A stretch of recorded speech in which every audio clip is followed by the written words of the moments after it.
Demi-finale hier par Barcelone lors du mondial des clubs. Montpellier disputera le match pour la 3e place demain. On joue aussi en Lidl Star League hier, le début de la 7e journée. Nantes, le leader, a battu Istres 35-32. Et puis en tennis, Richard Gasquet est qualifié pour les quarts de finale du tournoi d'Anvers après sa victoire sur le Tchèque Vesely. En revanche, Alizé Cornet a été éliminé en 8e de finale du tournoi de Moscou. Voilà pour l'actu sportive. Excellente journée. L'invité du jour.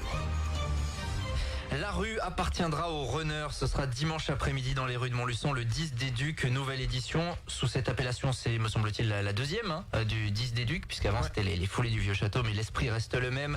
Les organisateurs sont dans nos locaux ce matin avec le président de Montluçon Athlétisme, Didier Garcia. Bonjour. Bonjour. Jos Vati, bonjour, également l'un des organisateurs. Bonjour. Et Jean-Pierre Duverger, bonjour Jean-Pierre. Bonjour. Et merci d'être avec nous. Voilà les chevilles ouvrières de cette manifestation. Alors déjà, on va être pratique. Dimanche, à quelle heure ça commence? C'est pour qui? À partir de quel âge, etc. Ça commence à 14h avec les jeunes ducs, c'est-à-dire les benjamins minimes, des garçons et des filles qui ont entre 12 et 14 ans, de 11-14 ans. Ils vont faire 2500 mètres. Ça va tourner autour de l'avenue Max Dormois. Donc ça va bien lancer la journée. Ça va être un peu speed. Et puis ensuite, on aura 5 km à 14h15. Voilà, avec des gens plutôt rapides, des débutants. 15h, les petits ducs. Autour de l'avenue Max Dormois, pareil, alors les tout petits, les écoles d'athlètes, les poussins, et puis tous les participants, et puis 15h15, le 10 des Ducs de Bourbon. Alors rendez-vous, c'est Place Piquant, c'est le centre névralgique, on va dire. Ça. Et puis les départs se feront. Alors sur le 5 km, vous avez un petit peu bougé le départ par rapport à l'année dernière, c'est ça? Oui, on l'a avancé pour que ça fasse vraiment 5 km. Donc le départ est en face de l'office de tourisme. Et il n'y a rien de plus à signaler. Et je pense qu'il y aura du monde sur cette épreuve. Alors et puis le 10 départ devant la mairie, enfin place Jean Jaurès. Ouais, Palais de l'année dernière. Justice. Voilà, c'est ça. En gros, c'est ça. Faites justice. Alors vous l'aviez signalé via les réseaux sociaux, notamment c'est une épreuve qui est officielle Fédération Française d'Athlétisme. Ça veut dire quoi ça concrètement là pour le grand public? Eh bien donc pour le grand public, ça veut dire que notre parcours est labellisé par la FFA et l'épreuve est donc qualificative pour les championnats de France. C'est-à-dire qu'il y a une mesure exacte des 10 km. Alors là, comme l'arrivée se fait pas tout à fait au niveau du départ, il est vérifié également qu'il n'y a pas trop de pente, parce qu'il est évident que 10 km, si on part de 2000 mètres et qu'on arrive à zéro, c'est beaucoup plus facile à faire que dans l'autre sens. Il suffit de rouler. Donc il y a effectivement il y a des contraintes en termes de dénivelé. Voilà, donc ça a été mesuré. La mesure est valable 5 ans. Et donc ça permet effectivement de se qualifier pour les championnats de France pour ceux qui cherchent vraiment la compétition. Et qui sont licenciés. Et Il faut être licencié. il faut être licencié FFA, bien sûr. Voilà, sachant que cette course, comme notre but, c'est effectivement que ça s'adresse à tout le monde. Donc on en reviendra peut-être tout à l'heure, mais donc ça va depuis, on va dire, des débutants, des gens qui font ça pour leur loisir, à des grands compétiteurs ou compétitrices, puisque cette année on aura la chance d'accueillir Clémence Calvin. On va parler de ce double aspect effectivement. Vous parliez du dénivelé, il est de combien exactement du coup? Parce que pour que ce soit, Il est dans les normes, il n'y a pas, je crois, j'ai une vingtaine de mètres, je crois. c'est compliqué que ce soit vraiment très plat, mais là pour le coup c'est hyper roulant. Il y a juste une petite bosse après les quais en revenant. Oui. Ouais, c'est ça. Et puis des petits faux plats au niveau de la réussite menu, tout ça, mais Dans le dernier kilomètre, qui est quand tu redescends sur la Saint-Pierre et qu'il faut ressortir du boulevard, là, celle-ci elle fait mal parce que c'est la fin, quoi. Ouais. Alors en voiture, on se rend pas compte. Par contre, quand on est au 8e ou au 9e kilomètre sur un effort maximal, on se rend bien compte qu'il y a une très légère pente, mais c'est vraiment très léger. L'épreuve de Montluçon a toujours été réputée pour être une épreuve vraiment où on fait des chronos roulantes. Ça vous confirmez par rapport à d'autres épreuves comme Clermont par exemple? C'est ça. C'était une volonté du départ. Au départ des foulées du Vieux Château, la volonté c'était de faire une épreuve qualificative, ce qui était le cas. Et puis à Montluçon, on a la chance de pouvoir faire des parcours plats. Et puis on a toujours cherché à aller vers la performance. Et puis la performance, elle est double, elle est pour les champions qui vont se qualifier pour les France, qui vont battre leur record, et puis pour les débutants, pour le jogger du dimanche, qui va battre son record chaque année, ça fait un petit défi. Ouais. Un petit mot sur le parcours que vous aviez donc changé l'année dernière. On revient sur le même finalement, avec simplement 2 boucles pour le 10 km, c'est important ça?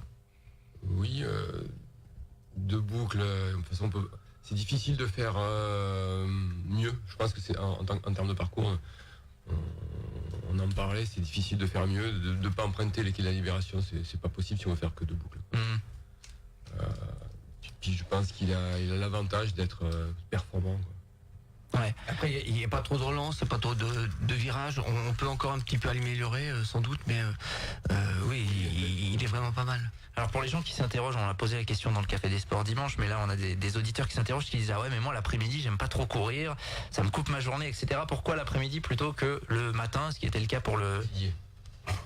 Alors je dirais, ce sont vraiment des raisons pratiques, c'est-à-dire que dès l'instant qu'on a choisi de passer de 3 boucles à 2 boucles pour avoir un parcours encore plus roulant, il faut quand même laisser travailler les commerçants. Et le dimanche matin, eh bien, il y a quand même pas mal de commerces d'ouverts, et bloquer l'ensemble des quais et autres le matin, ça nous semblait pas très pertinent. Voilà, donc il faut combiner, je dirais, plusieurs choses, c'est-à-dire notre désir sportif d'avoir une belle épreuve, les contraintes au niveau, je dirais, des commerçants, et la troisième chose, les contraintes en termes de sécurité, puisque effectivement c'est un gros challenge, il faut respecter et il faut trouver un compromis qui satisfasse tout le monde. Ouais, j'imagine ça, le cahier des charges, malheureusement depuis les événements de ces dernières années, ça doit être énorme en termes de sécurité, parce que là on est sur des gens qui sont vraiment sur la route, quoi. Ouais, ça devient très compliqué. Et puis à Montluçon, la municipalité s'attelle à ce que ce soit, et la sous-préfecture aussi, s'attelle à ce que ce soit vraiment très très respecté. On est allé courir ailleurs, à Vierzon notamment, où c'était beaucoup plus léger, comme freestyle un peu, oui, voilà.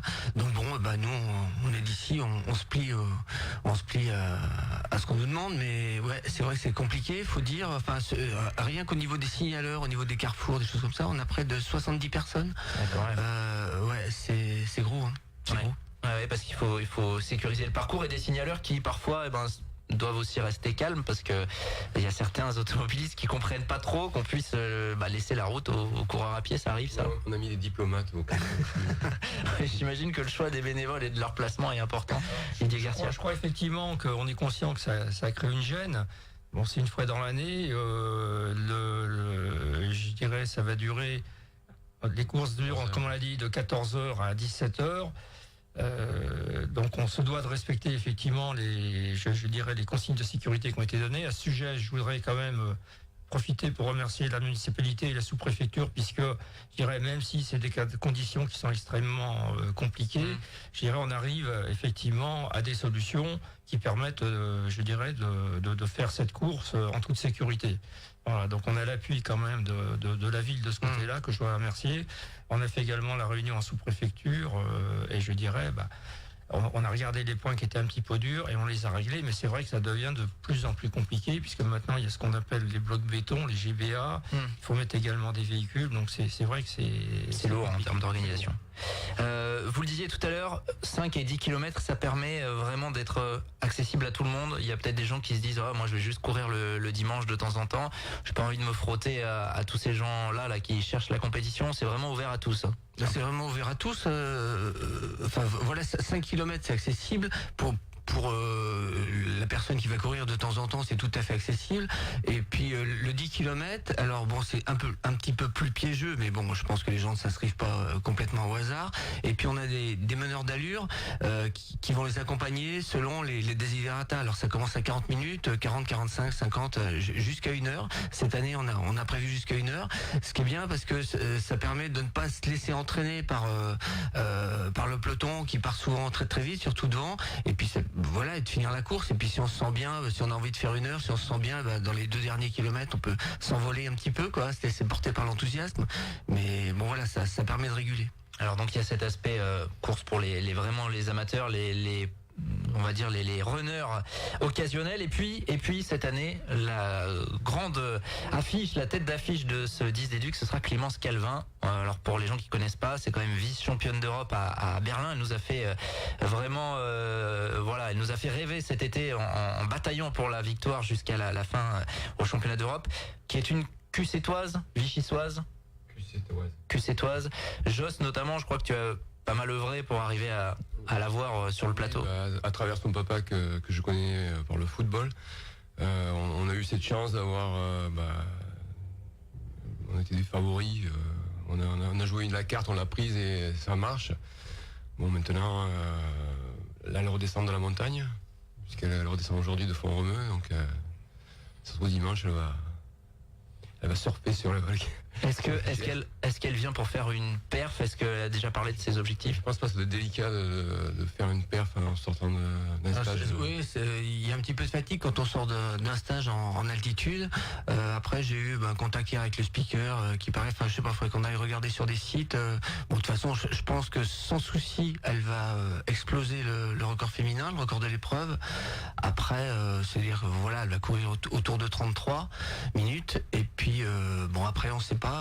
Voilà. L'avantage, c'est qu'il y a quand même des coureurs devant.